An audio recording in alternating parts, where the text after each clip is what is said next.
disability, but I do think Hello. that if you're a leader in that position, that's really one way that you would find someone like that, so that most likely they'd be involved with a lot of DE&I initiatives that are happening in the company if you have a good work culture. I want to piggyback on that yes, culture is it. Because if you've got a culture of safety where people come out and say, I have a disability, there's no reason for our leadership, anybody on the leadership team, not to be open about it.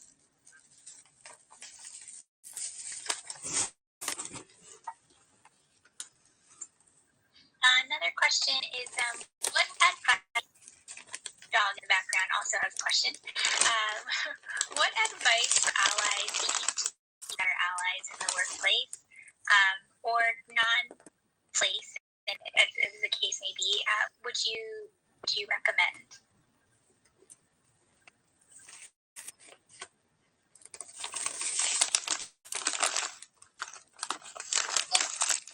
I would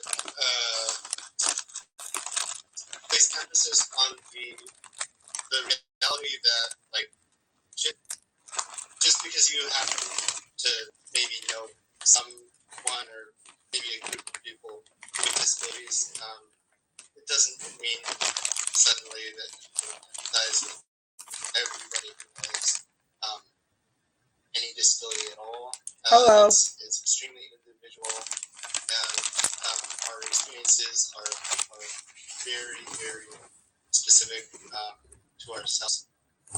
So we should understand that.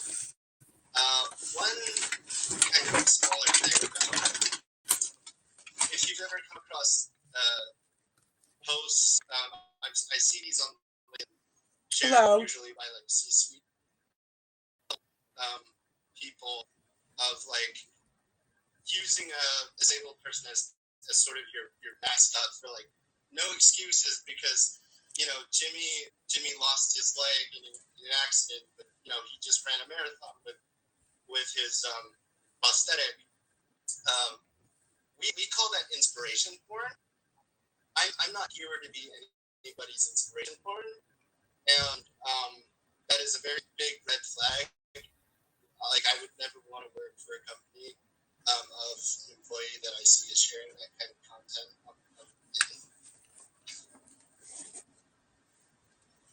I would say you want to be that person that leads with intent. So, I mean, if you see bad behavior, call it out and make sure that other people understand that, hey, that isn't the way that we can do things here. And, just by being that person who is willing to call out that behavior.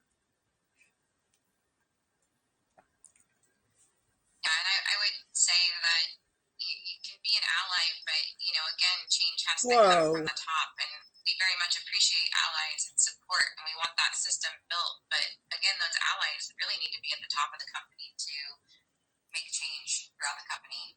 So I would encourage managers, directors, leaders to really start looking at how you could improve things for people with disabilities at your company.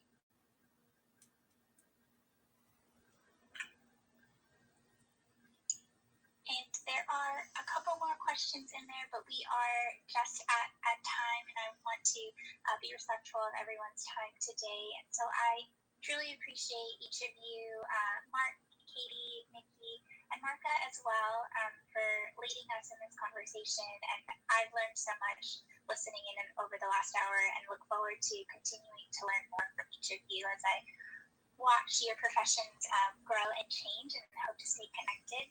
For everyone else, thank you again for joining Future Talks. Next month, we will be exploring a conversation on the future of accessibility for veterans. November is host to Veterans Day, and there are quite a bit of things that we don't always acknowledge or realize or understand about veterans and tech. And so I look forward to listening in on that conversation as well. And again, thank you everyone, and enjoy the rest of your day, afternoon, evening, if it is.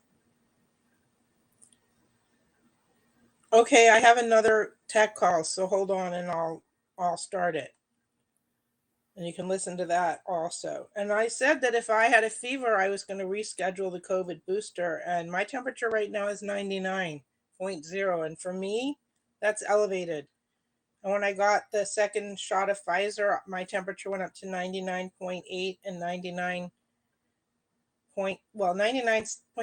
and 99.8. So I'm going to start the call and I'm going to reschedule the Pfizer vaccine, the booster. Hold on one second.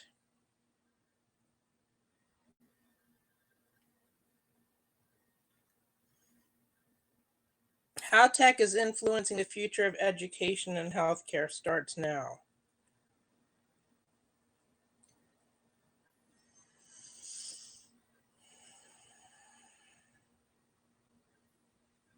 Recording in progress. Mr. Moderator for the Edtech panel, Amber Coleman-Morley. Amber is currently the Director of Program Development and Partnership at the Female Quotient.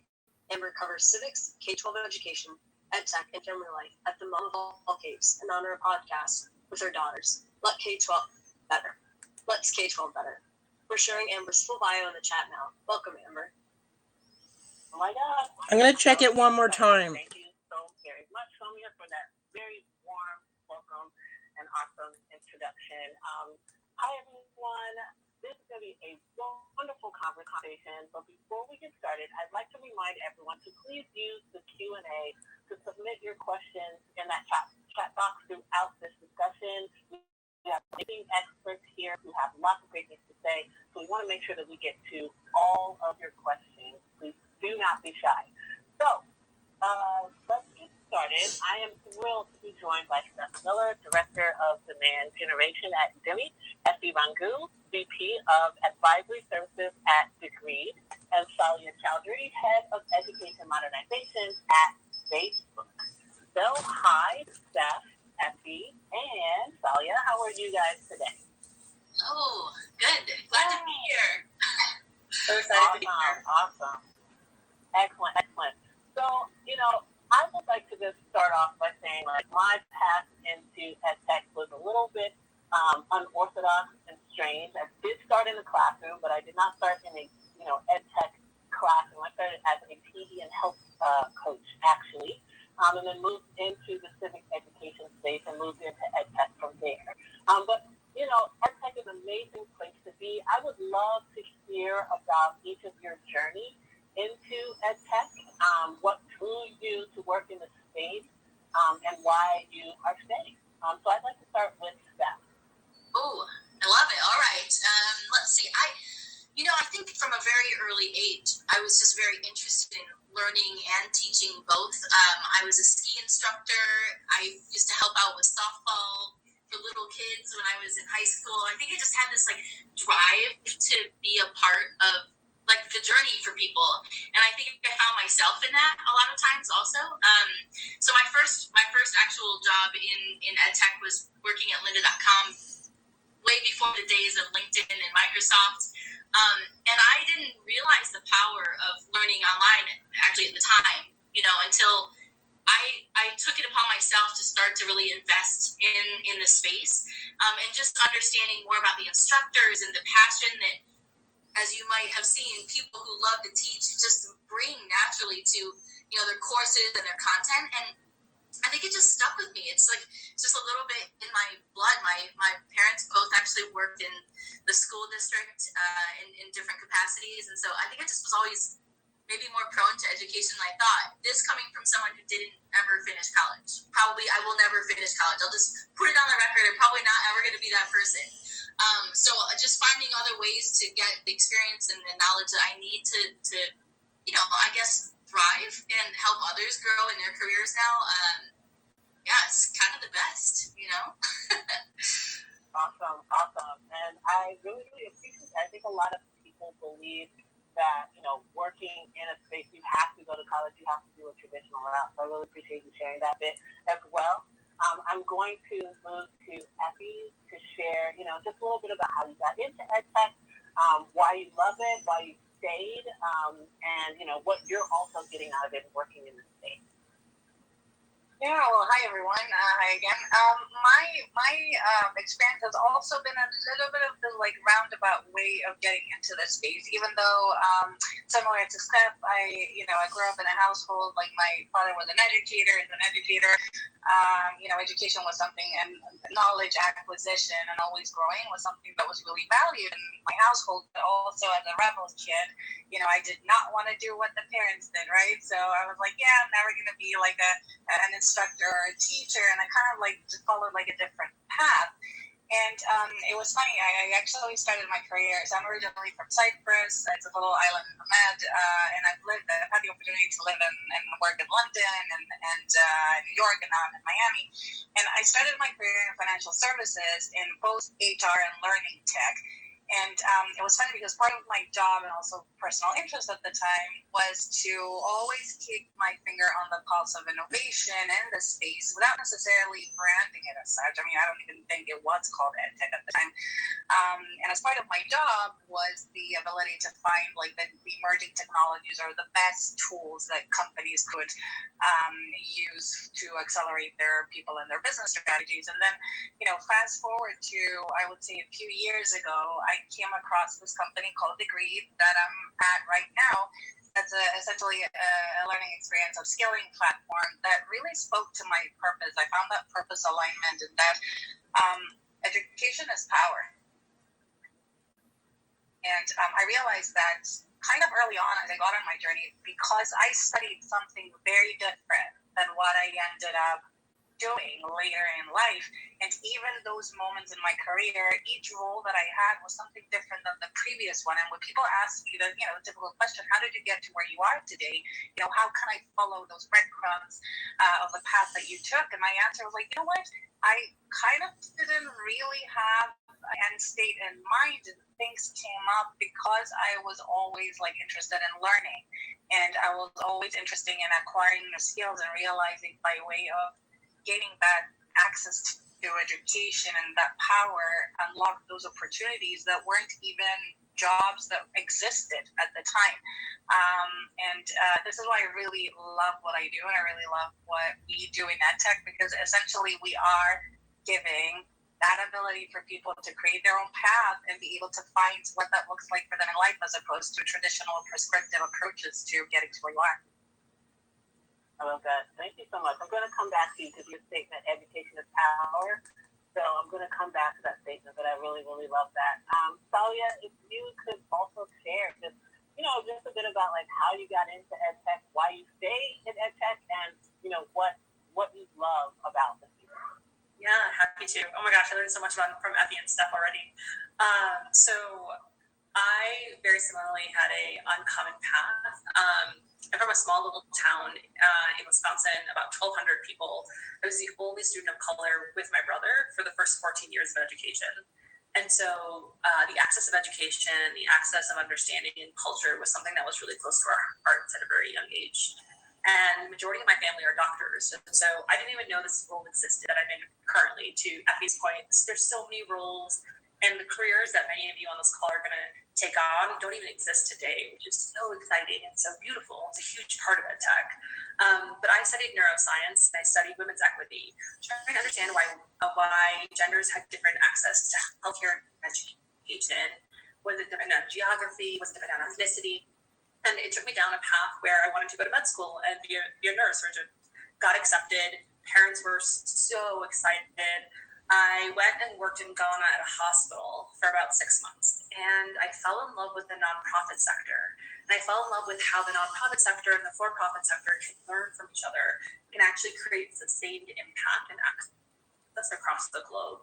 And so I came back to the US, destroyed my parents' hopes and dreams, rejected med school, and instead decided to move to Oakland, California, and work for AmeriCorps. And I wanted to learn what it really meant to meet communities where they were, to build from the ground up. Through that experience, stayed in the nonprofit sector, but then also started developing programming for young women coming into tech and women of color into tech. And what I learned from that experience was that all these young individuals and learners kept leaving the tech industry, but we kept blaming them for it and not reflecting on the culture and the companies that they were part of. And I couldn't, with full advocacy, continually put individuals in those spaces unless I knew what it meant.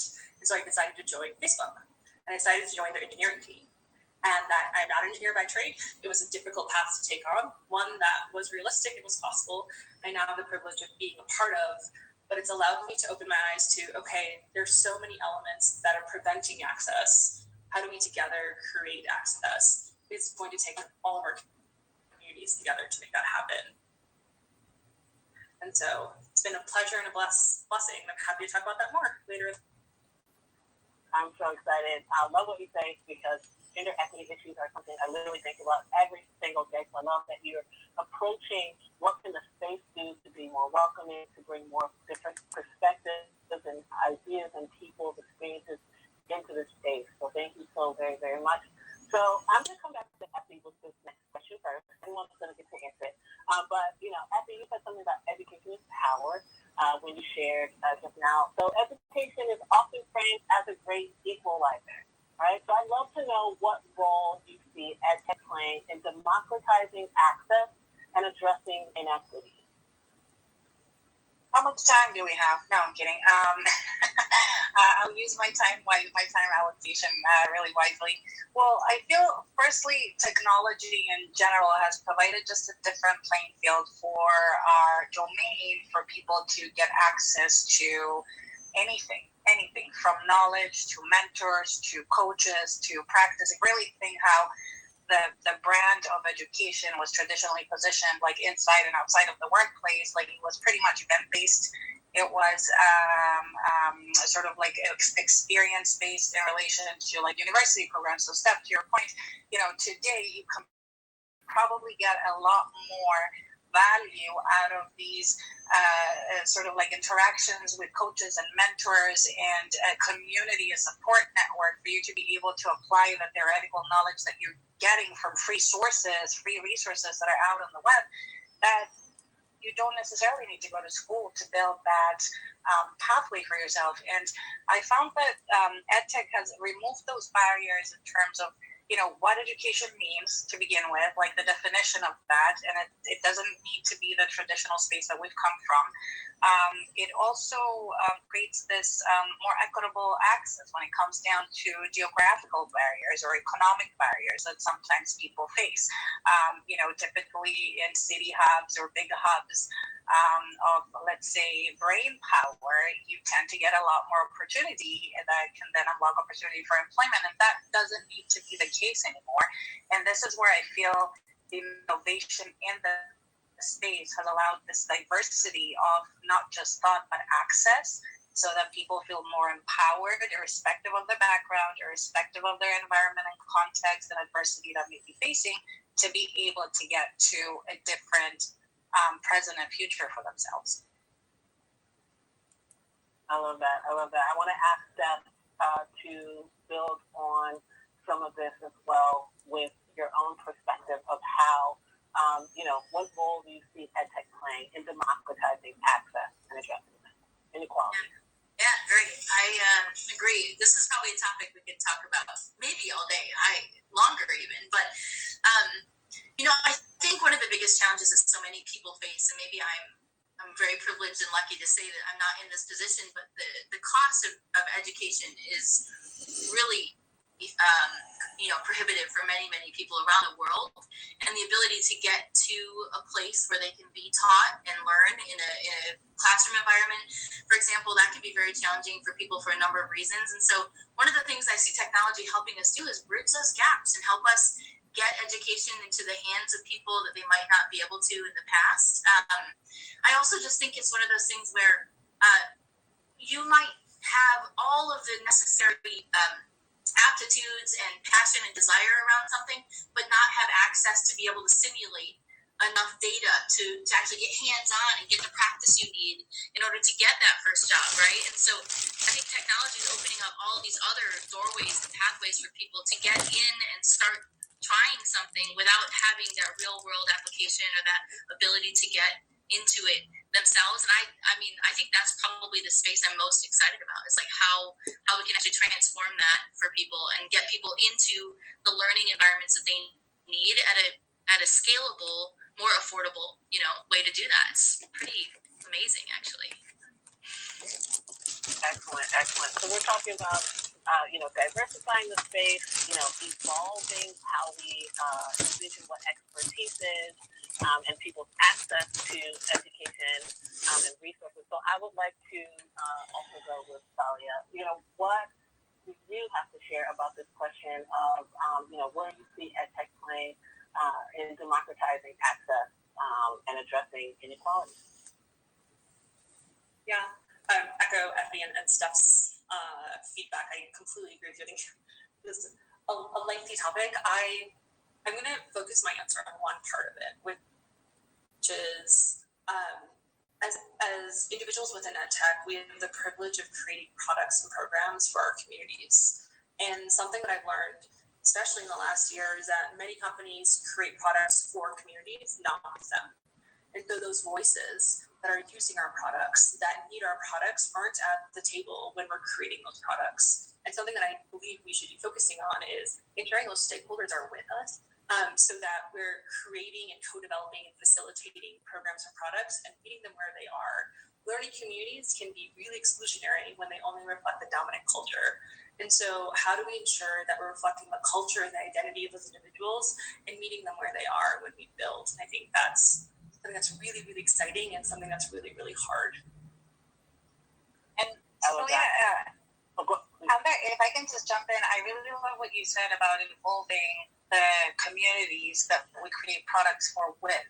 And I think there's something like when I think about also like this democratization, this power dynamic shift that has happened in companies. Obviously, my experience is more from a B2B standpoint, especially as our platform serves more the corporations. Like we're not a B2C company as much. And the what I found really interesting was also this mindset shift that's happening in organizations and cultures where, outside of buzzwords like design thinking and user-centric design and things like that, organizations have really started including their employees and their voices of their employees in this conversation. Like there's a different social contract I feel that's happening in even the microcosm of corporate outside of, communities and our real lives, where the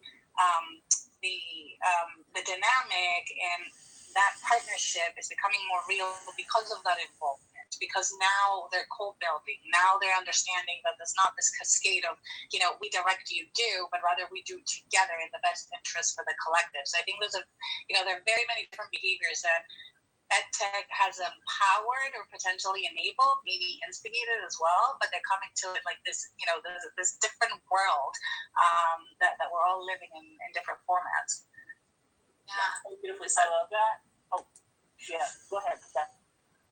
I have another. Oh yeah, you bet. I think it's really interesting when you think about the marketplace model, and I typically, I think about Udemy as anyone could be an instructor on the platform, right? So now all of a sudden we've given everyone access to the same tools to be able to build a more diverse portfolio of instructors. And you can hear a very similar lesson, but maybe from an instructor who's more like you or with a background that's more similar to you. And you can find that. And I think that's, again, just going back to that point of, really spreading the love around a bit differently when it comes to learning is super important. Well, I want to weave in a question that we have from, our awesome audience, from Kelsey. Kelsey asked, because we're talking about social contracts, we're talking about, democratizing the space.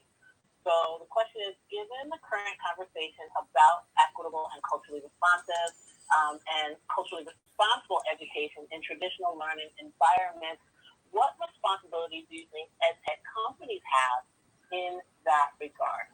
You guys have touched upon it just a little bit, but if you could share a bit more about, just the responsibility that each of these think that companies have to culturally responsible, culturally relevant, and culturally responsive education. That's important to us right now. Anyone want to take a stab at that first? Effie? I can start. I have a couple of things there, and I'm sure there's like a myriad of points to add. I would say, even quite tactically, but very meaningfully, there are things like accessibility, and there are things like language. And when I think about opportunities in education, and perhaps even a little bit elitist in that sense, where the English language is where you get most of your high caliber institutions and content courseware like Traditionary that has come out. These are areas that have completely leveled the playing field, and you can actually find things in your own language. And like you think about learning, like learning by design, obviously has a curve. You have to go through those layers of discomfort until you get to a layer of comfort in the expertise that you've built. And now if you think that you're doing it in a different language, you have a dual learning curve. And I can definitely identify with that, having gone through, speaking Greek in my majority of my life and then having to learn and work in English. And being able to accommodate those learning curves, I think, and meeting your people, your users where they are is like one thing, but also looking at different neurodiversity elements that, again, affect learning, and the accessibility elements that we can incorporate into the platforms are really meaningful for, providing that more equitable access. Those are two things that immediately come to mind. Awesome. Anyone else want to jump in on that, Talia? Yeah, the one thing I would add is across neurodiversity and also understanding learning modalities. One thing that we saw through the pandemic was that students who identified as autistic truly excelled through virtual learning. And how do we ensure that when we're looking across all of our communities, and again, those voices that are hidden, that aren't necessarily at the table, how do we create modalities to be able to amplify those voices and be able to create access there is the one thing that I wanted. That I think EdTech can truly shift. That's a great point. I even think about it in some of the smaller loops of just the ability to make sure that we're gathering feedback from people in a meaningful real-time way. You think about it before, it would be like you didn't really always want to voice if you didn't agree with something, or if it didn't feel like it quite landed right in a classroom setting, because there's fear of retaliation from that, or maybe your grade is going to suffer because of it. But I think in a lot of ways, we owe it to people to be able to have that open feedback loop. And we talk a lot about here, that feedback is fuel, and it's really a beautiful thing. But if we see it scale, I think that's something, because those are flags that only technology might be able to surface in a way that really does improve things for people, maybe at a faster rate. One more thing I would add. Sorry, Amber. One thing that Steph, you just mentioned that made me think. There's also something about the delivery vehicles that can be improved. What do you want to call them? Like hardware or devices, or whatever that is. Again, being able to meet communities where they are in their ability to access education. I feel there's a little bit of work to be done there. Obviously, our little computers in our hands, whereas you can't see it from my background. My little phone, I'm waving over here. Have gone a long way in our ability to be where we are and talk about the things that we're talking about that have boomed in EdTech, and yet I feel there's still a way to go when it comes down to creating more opportunity there and more accessible means, those channels that people can then get to the education with. Like you think about VR and AR and everything that's happening in that space, and it's not accessible to most, and yet it has great value if we were able to do that. Does that mean that, is that the only path to getting there? Who knows? You're the innovators out there. You're the great minds that, that are coming up with these great things. But there's something about the channel delivery as well that we can probably help improve than our current state. Excellent. So, oh my goodness, I want to make sure that I'm being aware of time, being a good moderator in that sense, but I also want to make sure that we get to a lot of these questions. So we have one more question about the pandemic. And Sally, I'd like to ask you this question first. Just, the pandemic encouraged many people to focus on learning. So if you could talk a little bit just about, what impact you think the pandemic had on the industry, or even educators and students as they try to either learn or build communities around their learning, or support their well-being. I'm going to ask you that question first. Yes, happy to. I know we're running out of time, so I'll make this rather short. One of the things that we learned through the pandemic across the globe is that learning time has shrunk dramatically, and it's something that we'll be catching up on for many, many years. But we also learned that the three-dimensional world, to Effie's point, also was really impactful for many. Having a teacher in front of you, being able to tangibly touch what's in front of you and experience it. That can be experienced hopefully through virtual reality or augmented reality in the future once technology is accessible. I would say in the learning industry as a whole, I think many of us believed that remote learning would be the best next thing, but we also learned that it wasn't. And it created greater inequities. And so how do we reflect on that and to truly assess that our educational modalities forever changed, which is so exciting. And everyone in this room built towards that, which is so fun. And there's so much possibility, and I want to make sure that others see that there is possible opportunity and look towards that. Awesome. Excellent. Thank you so much for that. I want to ask Steph, there's a question in the chat that talks about, we've heard how EdTech has changed the industry thus far. Do you have any predictions for how EdTech will continue to transform the industry into the future? And if you want to sprinkle some pandemic insights into that, please feel free to do so.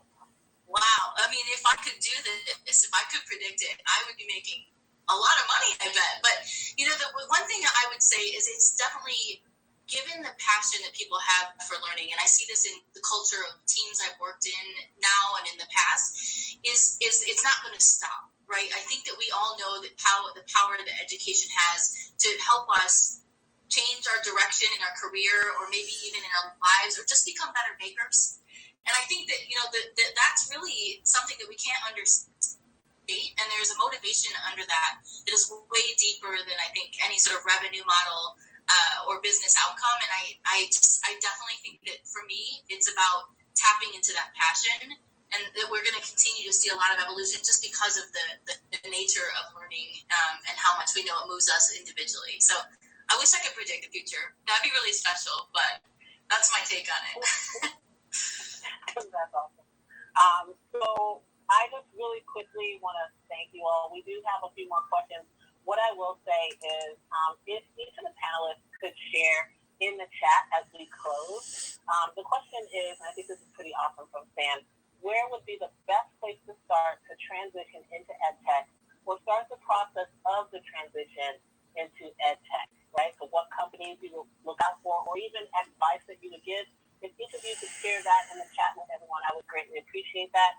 I do want to respect the fact that we do have a panel coming up right behind us. So Salia, Effie, Steph, you guys are amazing. I could talk to you for hours about this, or probably anything. You guys are so awesome. I really appreciate that. I want to thank you all for participating. We're going to start our health tech panel, and we're going to bring back our out in tech folks to give that introduction. Thank you, everybody, so much. Thank you, Amber. Thank you. Amber, thank you so much. Great to be with you. Thanks, all. Bye, everyone. Thank you. Thanks everyone for participating in that EdTech panel. My name is Kyle Stephen Porter, he, him pronouns. I'm the partnerships manager for Edtech, of which we have over 80 partners, among which are Udemy Integrate. So thank you very much for participating in our EdTech panel just now. And a thank you to Facebook as well for offering your volunteer expertise. We have a really great health tech panel coming up now, and I'm so excited to introduce our next moderator, Charisse Maynard. Charisse Maynard is the founder of Dandia Fish, launching in winter 2022, a more advanced data cleaning and interoperability consulting service for the femtech, sex tech, and health tech sectors. She's also the co-owner of Hit Like a Girl Pod, a platform and community for women in the health technology industry. We're sharing her full bio in the chat now. Welcome, Charisse. I believe you are on mute, Charisse.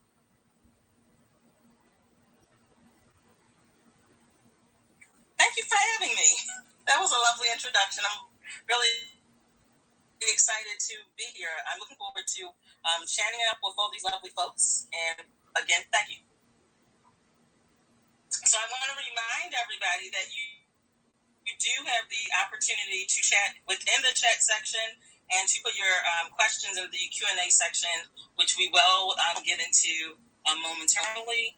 And without further ado, and to respect everybody's time, I want to welcome everybody to the platform. We are thrilled to be joined by and forgive me if I butcher anybody's names, and you can correct me when you speak. Deepa Hashtat, technology strategy leader at Cambia Health Solutions. I've actually dealt with that company, and I can't believe I got her name screwed up. But also we have Dr. Jay McCray, the Science Communications Senior Program Manager at 23andMe. And I know you guys are going to love Dr. Jay because they are very funny. We also have Navdeep Day, Senior Director of Product Management at GoodRx. So welcome them all. Thanks for having me, though. Now, no pressure because you said I'm funny, so I have a to live up to. Seems like some of our panelists are still joining us. Yeah.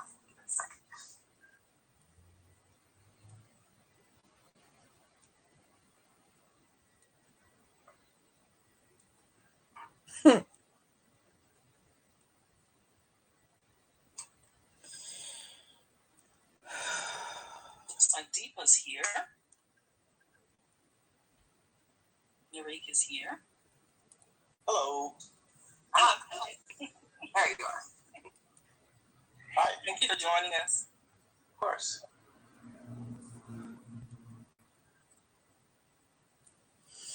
We have the full team. Okay, so I think everybody's here now. And can we go around and introduce yourselves? Starting with Deepa. Sure. Hi, I'm Deepa. I'm an engineering manager at Cambia Health Solutions. And my team develops a platform on which healthcare apps get launched. So my company has this beautiful cause to help with healthcare transformations, making them helpful for all, like economically sustainable, and also to help with growth of healthcare transparency and all of that. So we work towards those causes every day, and it gets better and better. But here we are now. Thank you. Jay. Well, hi, I'm Dr. Jay McCray. I'm the Senior Program Manager of the Science Communication Program at 23andMe. And that means I wear a lot of hats. I like to say that I basically work as a translator between the scientific teams, like the research team, and our communication and marketing teams to really just make sure that we're conveying all of our science and research accurately, but also in a way that other people can understand and is accessible.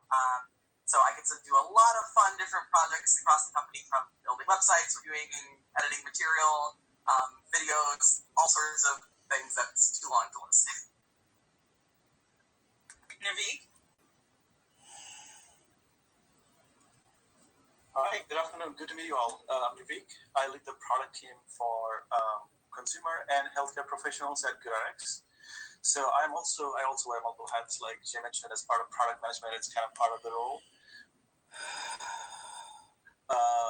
Right now, I'm leading a few teams on the product side to some of the products that we're building for doctors and healthcare professionals as well. It's good to meet you all. I'm looking forward to this discussion. It's a good team we have here. I myself have been in this field for quite a long time. I believe in the ability of tech to get care access where and when we need it, and for how we are going to live in the future. So I'm excited to talk to you all about this particular subject. Let's get right into it. I guess we can go around the room, so to speak, and get into what technological advances, let's say AI and big data, do you see making 18 new messages? Geez. And what impact are they having on people's lives? We'll start with you, Jay. Sure. I think at 23, we definitely deal in big data, especially on the research side of things. That's one of the reasons I came to work for this company is I did my PhD in genomics, so I came from the academic side of things. But compared to an average academic study or even something from the government or even other industry studies, we just have the sheer sample size to do genetics in a way that's never been done before. We have over 11 million research participants, which just to put that in perspective, the next largest biobank out there, genetic information, is the UK Biobank, and that's 500,000 individuals. So we're just orders of magnitude larger in terms of both like number of people and the phenotypic data points, non-genetic data points we're gathering. And that matters because in order to make genetic discoveries, you have to have the statistical significance to find really small, minute changes. So because we just have so many people and we can really make it easy for people to participate in research by just answering questions on their phone instead of going to some study center that they have to live nearby and get an invasive test done. We basically can just do way more research and way faster.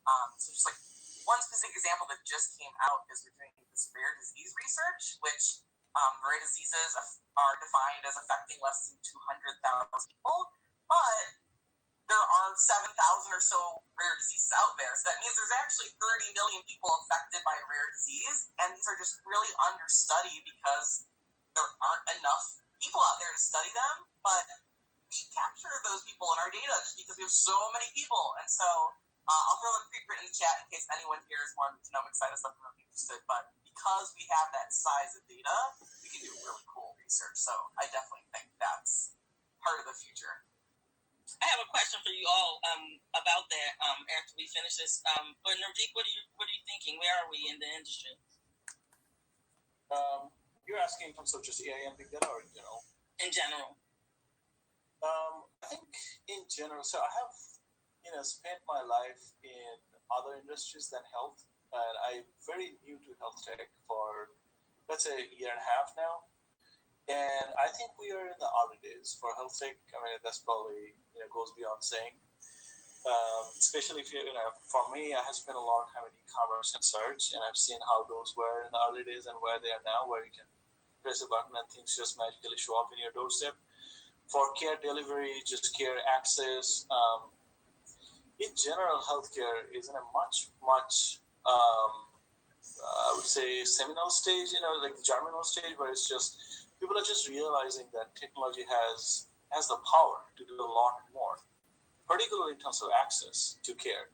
A lot of things that we take for granted, especially if you're living in big cities where maybe you can go to a doctor or a clinic just down, nearby. But if you don't live in a big city, it takes on an average 3 to 4 weeks to get to a, PCP. Or your pharmacy might not be super close by and you're like foregoing, care that you might need otherwise. And, when you think about this, these are not problems for e-commerce. You can go to Amazon and you can still get a 2-day delivery. And we're talking about care versus, getting something that you might or might not need. So I think it's a lot more important. It's kind of important to the advance of our overall well-being. And I think we're very early. I mean, we just started to see that with telehealth, the potential that it has. Again, it's not a cure for everything, but it's definitely forced us to rethink how care delivery can be done. And you see, as a result of that, a lot of which is like times, maybe ignored or not necessarily put as much focus as something that is bothering you physically. You see how that industry has completely transformed over COVID. And now most of the time you're like, well, you get a virtual appointment first with a psychologist before you actually go show up in their door. And the magic power of technology bringing two parties together and close by. We've seen that how that has changed different worlds, and I think it's just going to happen the same way, in a better way. I mean, I'm not necessarily saying everything's going to go telehealth way, but there are certain things that definitely is helpful to be seen by a doctor virtually when you need it. So, we're just starting to see the power of technology. Excuse me. Thank you. Deepa? Yeah. So, when you look at health tech and AI overall, you see a lot of really good implications of AI that being used in health tech today. Like, for example, combine telehealth with like normal image recognition capabilities that exists in AI today. Like in the AI, we have deep learning algorithms that are so sophisticated today that you could show a picture of a mole and the technology can tell you if it is cancer or benign, just from a picture of a mole. Or you could show an X-ray, and there are like radiology specific AI systems that can give you to a level of accuracy as a professional radiologist. I mean, when you combine that with telehealth, that is growing so much today, it together is such a powerful machine that we're moving towards. All right, and even when it comes to speech recognition, text to speech, those are still growing and they're being utilized more and more. There is more of segmentation efforts happening under that as well, which will all, they're all growing towards a better place from where we are today. And to give you a small example of what we did at Kimby at one of our hackathon projects, so we do like little hackathons, which are just like a 2.5-day code and everything. So it was just like you have your COVID card, put an OCR on it, like character recognition on it, read the data from like COVID vaccine record, read the data from it and capture it in the system so that, you just need to just like how at banks, you want to like take a picture of your check and, you deposit it, you do a similar thing with your vaccination record. The system completely understands every detail that's on it. It knows what detail is what on the card and it automatically stores it in the record. So things like that. So the place where we are, there are certain algorithms that are so sophisticated already, but there are some that are improving and getting there. So it's just moving ahead in a really good pace and we're getting ahead. So based on what Dr. J said, let me ask you guys a question before we move on. The pandemic showed us a couple of things, right? That A, we can scale things really quickly when we need to. B, that we need to take care of the most vulnerable among us in order for all of us to benefit.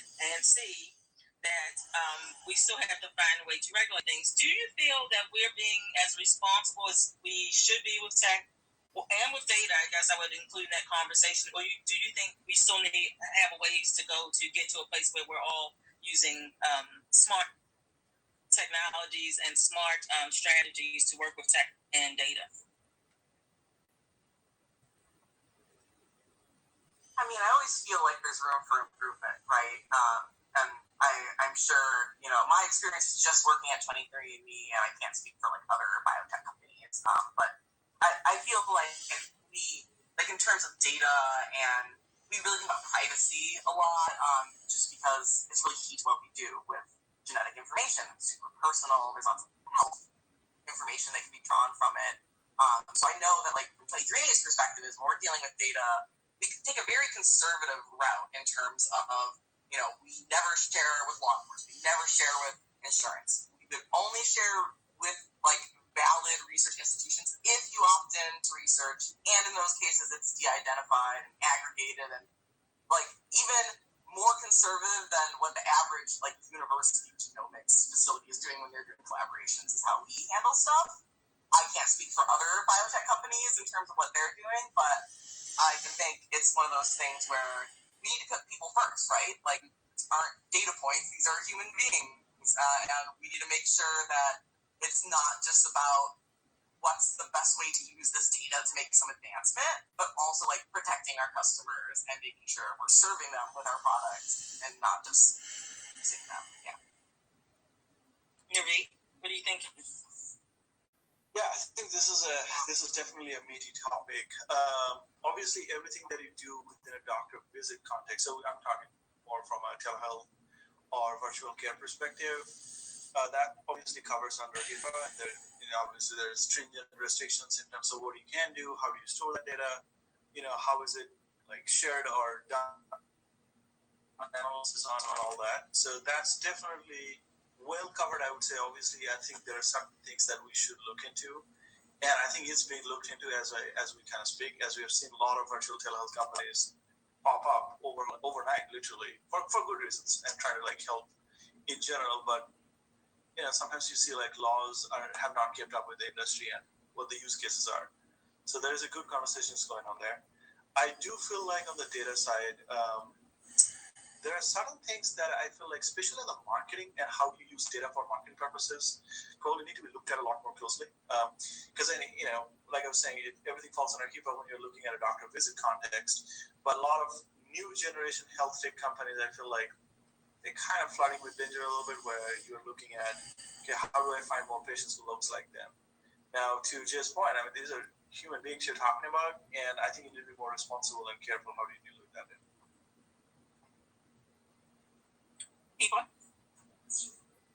Yeah, I would completely agree with both of these two people who just started, Jay and Epic.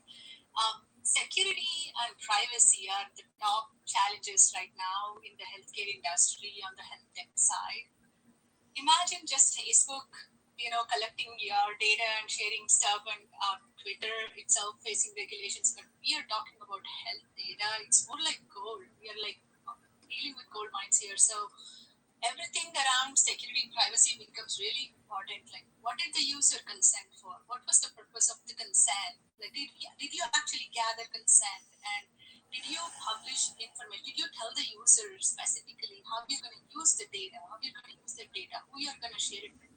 And generally, if you think of a healthcare app, you integrate it with so many vendors, and which vendor gets which data? Are you sending them patients' data directly versus are you covered with the BA? And a lot of things like that come into picture, and the regulations around this are getting better and better, but there is still a huge area that we would want to grow here. And there are so many scenarios in healthcare that are still not well addressed. So think of like patients where a subscriber, like a family, but parents, do they get access to their kids' data all the time? And what happens when they divorce? Or what happens when both of them actually have different other federal plans, but they want the kids to have a different separate plan?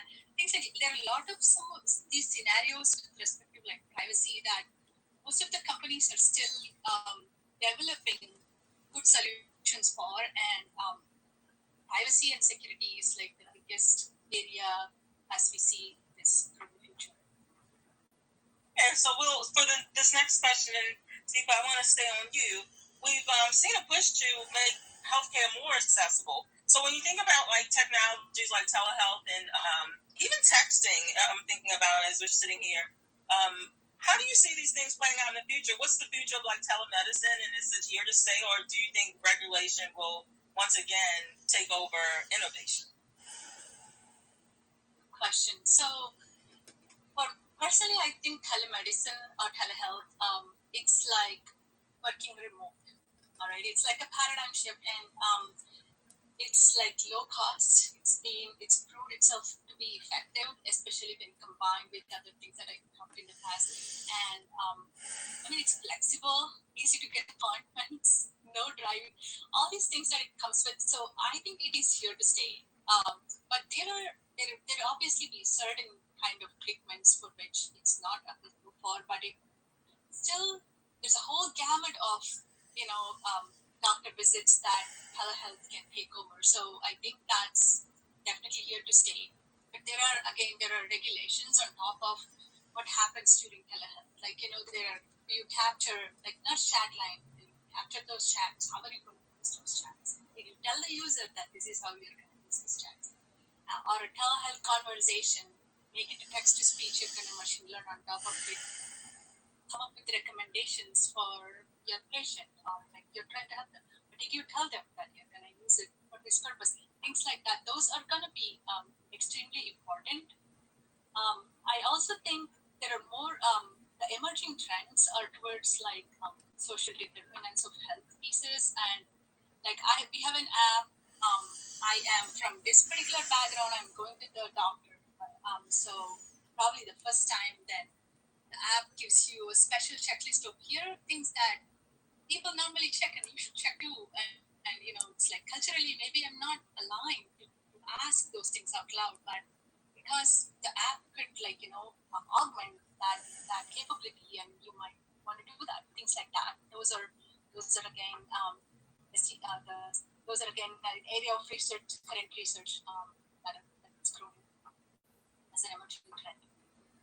I'd agree. Navik, what are you thinking? Because in terms of technologies, particularly in the telehealth sector, like texting, we're still trying to get over a lot of legislative hurdles to be able to use those things. So where do you see that going?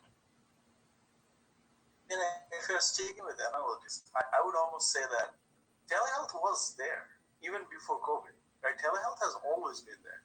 Like, when you FaceTime with your doctor, or, maybe it was not less, but it was there. I think COVID was almost like an iPhone moment for smartphones. I almost give this analogy like it's like, with the advent of smartphone, you didn't stop using desktop. You still use desktop for things that you needed to. And with telehealth, I think people are just realizing what's the boundaries of what are the things you could do if regulation is in. Regulation was one of the big reasons I kind of, like you mentioned, for telehealth not to take off because of take half an hour to talk about that, why that was the case.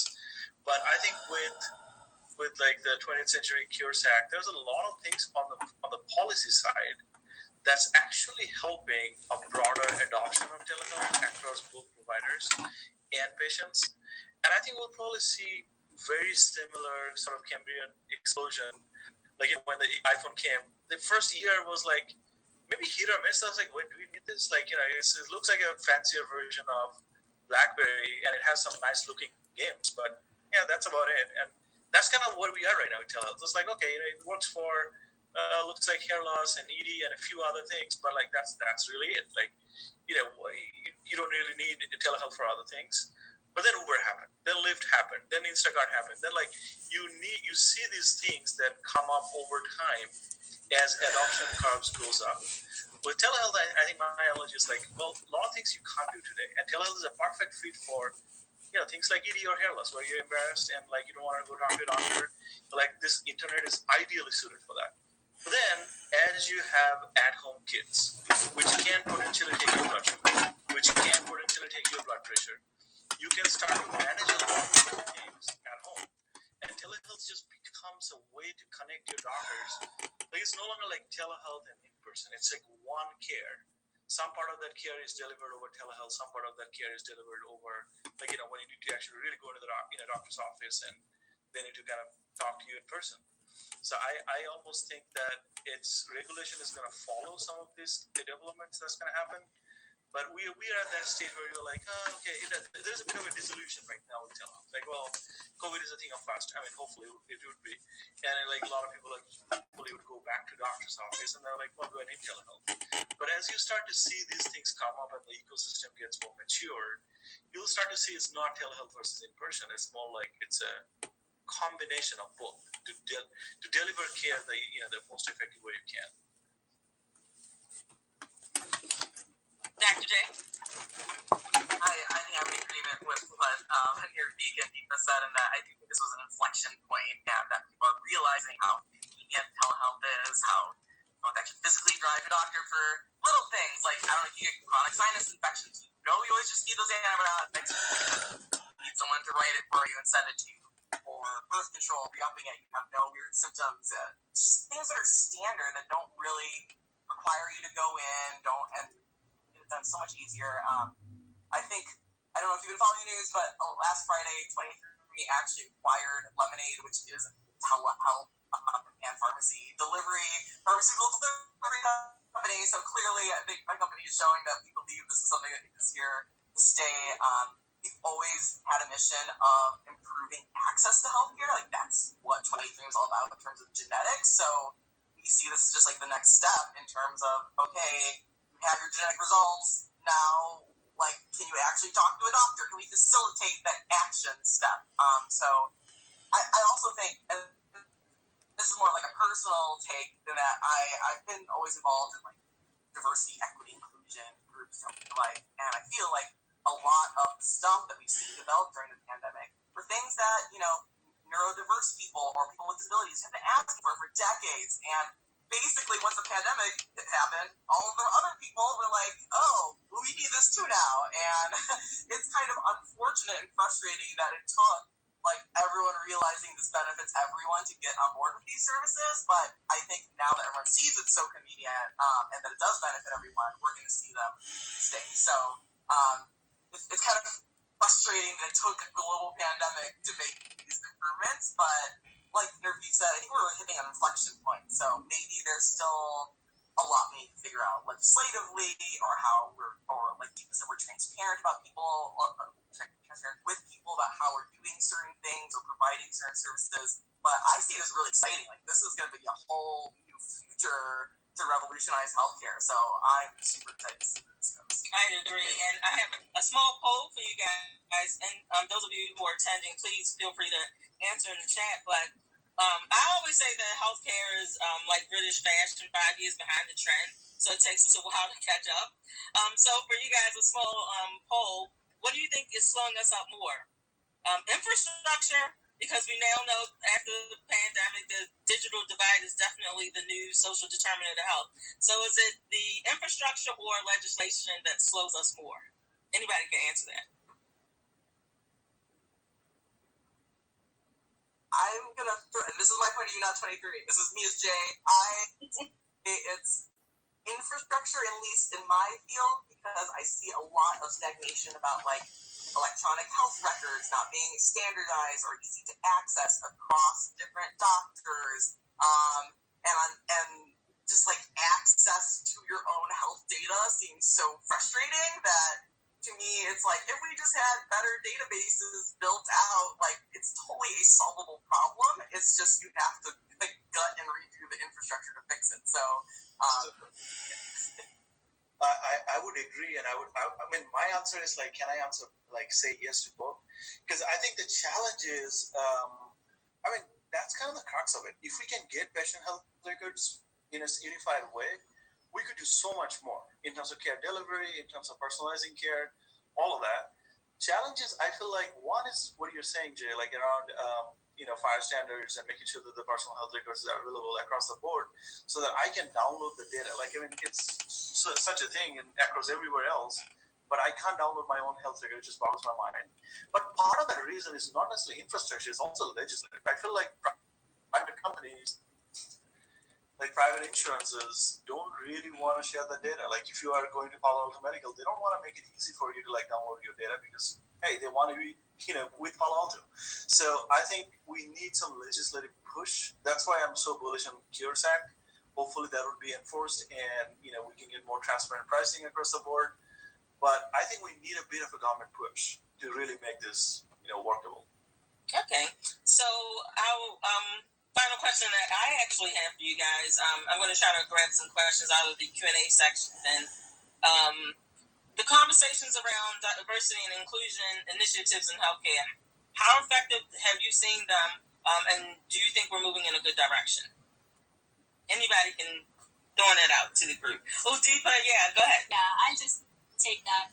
I just wanted to say, like, there are two facets to this question, right? One is, as an employer, how are you doing this? And one is, how actually are you making a difference through this to the rest of the world, right? So there are two things.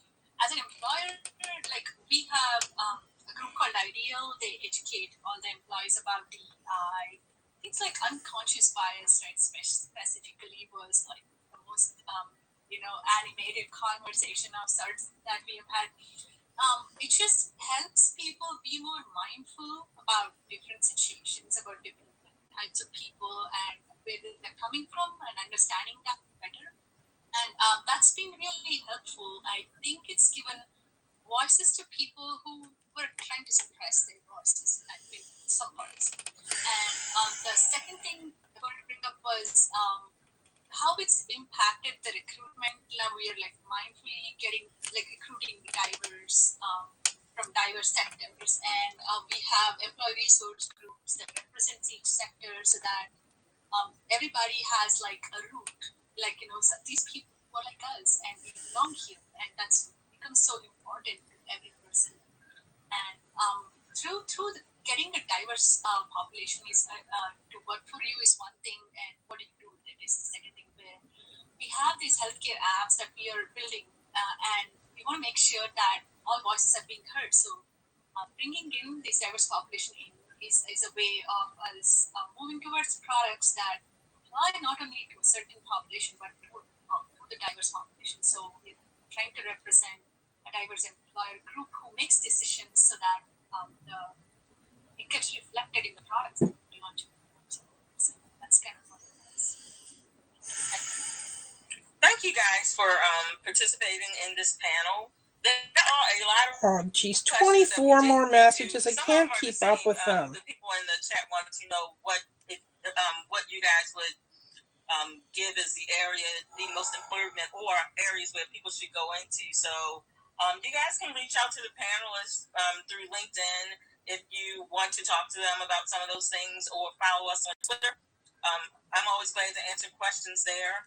But I want to thank everybody for joining us. Our lovely panel. You guys have been great.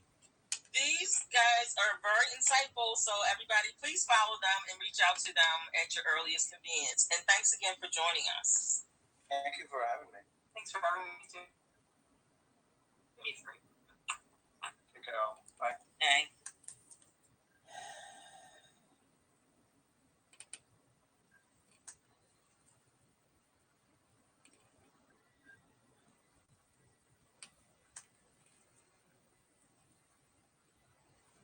Recording stopped.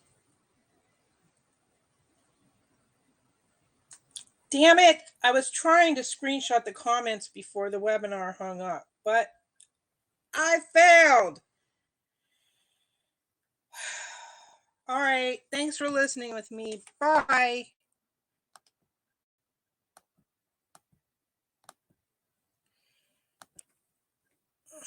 I'm trying to end the broadcast. Hold on a second.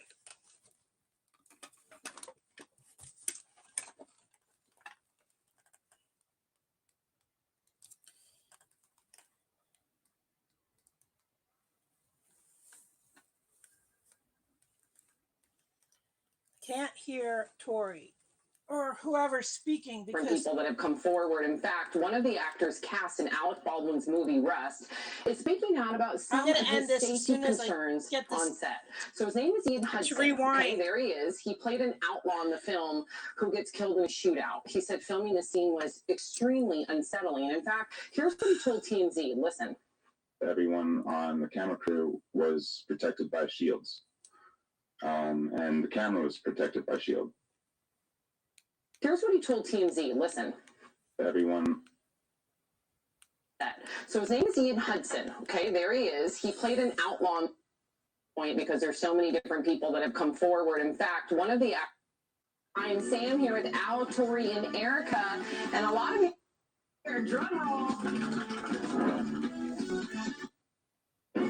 Oh my gosh. Are you insane? 10 minutes before I have to put it on. And then all of a sudden I'm like, oh man, should have got crunches or something. Oh my gosh. Are you insane? This is a